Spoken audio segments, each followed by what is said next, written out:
शहर में सर जैसे कि पानी की समस्या उत्पन्न है, तो इस बारे में आप लोगों की क्या तैयारियां हैं और किस तरीके से लोगों की मदद की जा रही है उसके बारे में जानते हैं। देखिए, मंडरायल स्थित जो इंटक वेल है उसमें से जलापूर्ति की जा रही थी गंगापुर सिटी कस्बे में, लेकिन कुछ दिनों से वहाँ पर इंटक वेल में 4 पंप सेट हैं, 2 तो जल गए और 2 में तकनीकी खराबी आ गई।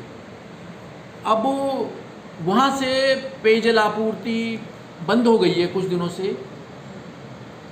हमने इसके समाधान के पूरे प्रयास कर रहे हैं। जो 2 पंप सेट जल गए हैं उनका सक्षम स्तर से एएस, एफएस और टीएस जारी करके टेंडर इनवाइट कर लिए गए हैं। 20 तारीख तक टेंडर आमंत्रित किए गए हैं और 22 तारीख को 3 बजे टेंडर सक्षम स्तर से सक्षम एजेंसी द्वारा टेंडर खोले जाकर 2 नए पंप सेट वहाँ लगवाए जाएंगे।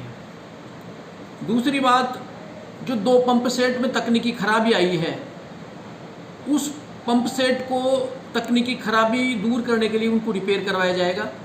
लेकिन अभी मंडरायल स्थित जो चंबल नदी है उसका जल स्तर 5 मीटर चल रहा है। उसका जल स्तर कम होते ही हम उन दोनों पंप सेट की तकनीकी खराबी दूर करके और वहाँ से पेयजल आपूर्ति बहाल कराएंगे। तो हमको पहली बात तो इस बात का इंतज़ार करना पड़ेगा कि चंबल नदी का जल स्तर कम हो जाए और हम 2 पंप सेट को रिपेयर करवा के चंबल नदी से पेयजल आपूर्ति बहाल कर सकें। लेकिन चंबल से पेयजल आपूर्ति बहाल होने तक हमने सारी व्यवस्थाएं की है। जो लोकल सोर्स है उससे हमने टैंकर के जरिए CWR नंबर 1 और 2 में उसमें पूर्ति करवा रहे हैं। 400 टैंकर्स की सैंक्शन जारी की है, लेकिन विद्युत कटौती के कारण वो 400 टैंकर के बजाय 250 या 200 या 150 रोजाना के टैंकर की से आपूर्ति की जा रही है। इसके अलावा हमने जलदाय विभाग में एक कंट्रोल रूम बनाया है। किसी की भी कोई प्रॉब्लम हो पेयजल से संबंधित तो उसमें शिकायत दर्ज करा सकते हैं, उसका समाधान करवाया जाता है। कंट्रोल रूम के अलावा जो परंपरागत पानी के पेयजल के सोर्स ट्यूबवेल, हैंडपंप वगैरह है उसकी सूचना लेकर हम रिपेयर करवा रहे हैं। अभी कल 4-5 हैंडपंप और ट्यूबवेल हमने रिपेयर करवाए हैं। तो हमारा लगातार ये प्रयास है कि हम पहले तो जो परंपरागत जल स्रोत है टैंकर से उसका परिवहन करके CWR 1 और 2 के माध्यम से कस्बे को पर्याप्त पेयजल आपूर्ति सुनिश्चित करें।